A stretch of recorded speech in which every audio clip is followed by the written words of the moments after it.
welcome back to our channel. I hope you all are doing well. So let us begin with the chapter number 8 of English, and the name of the chapter is Dr. APJ Abdul Kalam, right? So इस chapter में हम लोग discuss करेंगे about the famous personality Dr. APJ Abdul Kalam, right? So let us read this. So let's begin. Dr. APJ Abdul Kalam shot into prominence after becoming the president of our country, right? कि doctor APJ Abdul कलाम जो थे वो actually prominence में तब आए जब वो हमारी कंट्री के प्रेसिडेंट बने. Doctor Avul Pakir Jainulabdeen Abdul Kalam was born on 15th October 1931, right?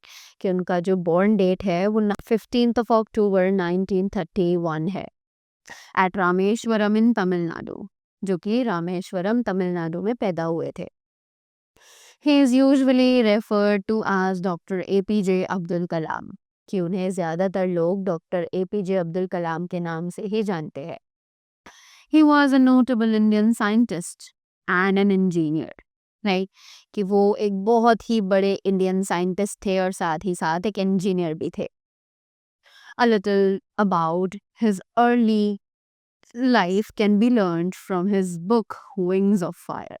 कि उनकी लाइफ के बारे में हम जान सकते हैं एक बुक से जिसका नाम है विंग्स ऑफ फायर, जो कि उन्होंने लिखी है. Dr. Kalam was born into a middle class Tamil family in the island town of Rameshwaram. कि जो डॉक्टर एपीजे अब्दुल कलाम थे वो एक मिडिल क्लास तमिल फैमिली में बॉर्न हुए थे एक आइलैंड में जो कि रामेश्वरम टाउन में है. His father was Jainulabdeen and Ashiamma was his mother, right? कि उनके पेरेंट्स के नाम है. They lived in their ancestral house, कि वो अपने पुश्तैनी घर में ही रहते थे. Like they, first of all their grandparents used to live there, after that their parents, and then him, right? Which was a fairly large pakka house made of limestone and brick on the mosque street in Rameshwaram. तो ये एक बहुत ही अच्छा घर था जो कि बहुत बड़ा था, पक्का घर था, पक्के तरीके से बना हुआ था using the limestones and bricks, और जो कि रामेश्वरम की मॉस्क स्ट्रीट पर था. Abdul Kalam did not have a luxurious life, but all necessities were provided for, like food, medicines or clothes. Right? कि अब्दुल कलाम को कोई लग्जूरियस लाइफ नहीं चाहिए थी, पर उनके पास सारी नेसेसिटीज थी जो कि प्रोवाइड की जाती थी फॉर लाइक फूड, मेडिसिन और क्लोथ्स, जैसे कि खाना, दवाइयाँ और कपड़े, right? He always sat on the floor of the kitchen with his mother and ate on a banana leaf. Right? कि उसकी मम्मा हमेशा फ्लोर पर बैठकर नीचे खाना बनाती थी और एक बनाना लीफ पर ही बैठकर वो खाना खाती थी.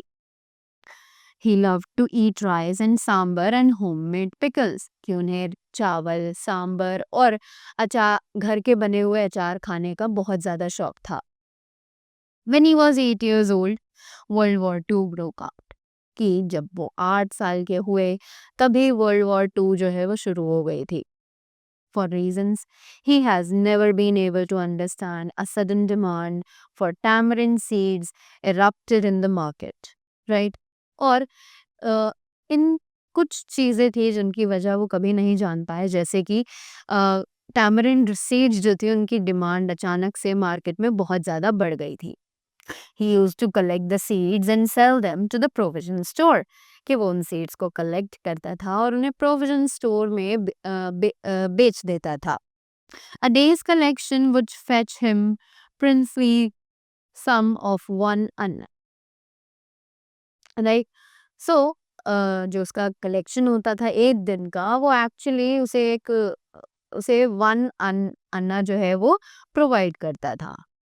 He had 3 close friends in his childhood, Ramananda Shastri, Aravindan and Shiva Prakasan, कि उनके 3 खास दोस्त थे बचपन के जो कि थे Ramananda Shastri, Arvindam, and Shiva Prakashan, right? All these boys were from orthodox Hindu Brahmin families. कि ये सभी boys जो हैं वो सभी एक हिंदू ब्राह्मण फैमिली को बिलोंग करते थे. As children, none of them ever felt any difference amongst themselves because of their religion. कि इन बच्चों में कभी भी इनके माइंड में कोई डिफरेंस अपने आप में नहीं देखा रिलीजन के बेसिस पर. After that, one day when he was in the 5th standard at the Rameshwaram Elementary School, a new teacher came into the class. कि एक दिन जब वो 5th स्टैंडर्ड में थे रामेश्वरम एलिमेंट्री स्कूल में, तब एक न्यू टीचर उनकी क्लास में आई थी. Dr. Kalam used to wear a cap which marked him as a Muslim, and he always sat in the first row next to the Ramananda Shastri, who wore a sacred thread, right? कि doctor कलाम हमेशा एक white colour की cap अपने सिर पर पहनते थे जो उनके मुस्लिम होने की निशानी बताता था. और साथ ही वो बिल्कुल फर्स्ट रो में उस बच्चे के साथ बैठते थे जो कि था रामानंद शास्त्री, जो कि अपने हाथ में एक सैक्रेड थ्रेड यानी कि एक रिलीजियस थ्रेड जिसे हम कलावा बोलते हैं वो अपनी कलाई पर बांध कर रखते थे. The new teacher did not like at a Hindu priest's son sitting with a Muslim boy. अब उस न्यू टीचर को ये चीज़ बिल्कुल अच्छी नहीं लगी कि एक प्रीस्ट सन यानी कि जो ब्राह्मण फैमिली का जो लड़का है वो एक मुस्लिम बॉय यानी कि एक मुस्लिम बॉय के साथ बैठे. So he asked Kalam to go and sit on the back bench. और इसीलिए उन्होंने कलाम को बोला कि वो उठकर पीछे वाली बेंच पर जाकर बैठ जाए. Kalam felt very sad and so did Ramananda Shastri. कि कलाम को ये चीज़ बहुत ज़्यादा बुरी लगी और सेम ही रामानंद शास्त्री को भी ये बहुत ज़्यादा बुरा लगा. After school they narrated the incident to their parents. और स्कूल के बाद उन्होंने ये इंसिडेंट अपने पेरेंट्स को बताया. The parents told the teacher that communal intolerance should not be spread in the minds of innocent children. और उनके पेरेंट्स ने उस टीचर को बताया कि इन बच्चों के माइंड में जो कम्युनल इंटॉलरेंस है यानी कि रिलीजन के बेसिस पर जो भेदभाव है वो इन बच्चों के माइंड में हमें नहीं डालना चाहिए. Dr. Kalam has written many inspirational books like his autobiography Wings of Fire aimed at encouraging the Indian youth.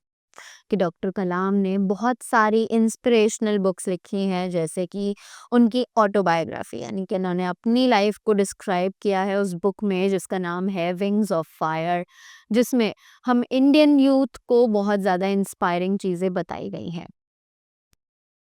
He takes active interest in the field of science and technology. कि उनका जो interest है वो science और technology में कुछ ज़्यादा ही था. He received India's highest civilian award, the Bharat Ratna, in 1997. कि उन्होंने इंडिया का सबसे बड़ा सिविलियन अवार्ड रिसीव किया था जो कि था भारत रत्न. कौन से ईयर में? It was in 1997, right. He describes the struggles of his boyhood and youth. कि वो अपने बचपन के और साथ ही जो जवानी के जो स्ट्रगल्स थे उनको डिस्क्राइब किया है. The odd jobs he did to pay his school fees and how his decision to become a vegetarian was partly due to his financial constraints. Right? कि उन्होंने कितने अजीबोगरीब काम किए जिसके थ्रू उन्हें अपनी स्कूल फीस पे करनी पड़ती थी. कैसे उनका जो डिसीजन था वेजिटेरियन रहने का वो उनके फाइनेंशियल कॉन्स्ट्रेंट्स को हिट करता था. He wanted to become an Air Force pilot while his father wanted him to become a collector. कि वो एक एयर फोर्स पायलट बनना चाहते थे और वहीं उनके पापा चाहते थे कि वो एक कलेक्टर बन जाए. But he finally chose to become a rocket scientist. पर उन्होंने आखिर में एक रॉकेट साइंटिस्ट बनने का ही ऑप्शन चूज किया. It is believed that even now he reads the Quran and Bhagavad Gita. और आज भी माना जाता है कि वो अब भी कुरान और भगवद गीता को पढ़ते हैं. We are proud of our former president who embodies the spirit of equality and secularism. कि हम आज भी अपने इस फॉर्मर प्रेसिडेंट से बहुत ज़्यादा खुश हैं और इन्हें रिस्पेक्ट करते हैं, जिन्होंने हमारे माइंड में इक्वालिटी और सेक्युलरिज्म यानी कि किसी भी रिलीजन को लेकर कोई भेदभाव हमारे माइंड में ना हो, उस चीज़ को बहुत ज़्यादा प्रमोट किया है, राइट? और हमारे माइंड को इन सब चीज़ों के लिए मोटिवेट किया है, right? So that was all the story about Dr. APJ Abdul Kalam. I hope you all found it very interesting and you all must have learned something from this. So that was all from my side. Thank you so much and have a great day ahead.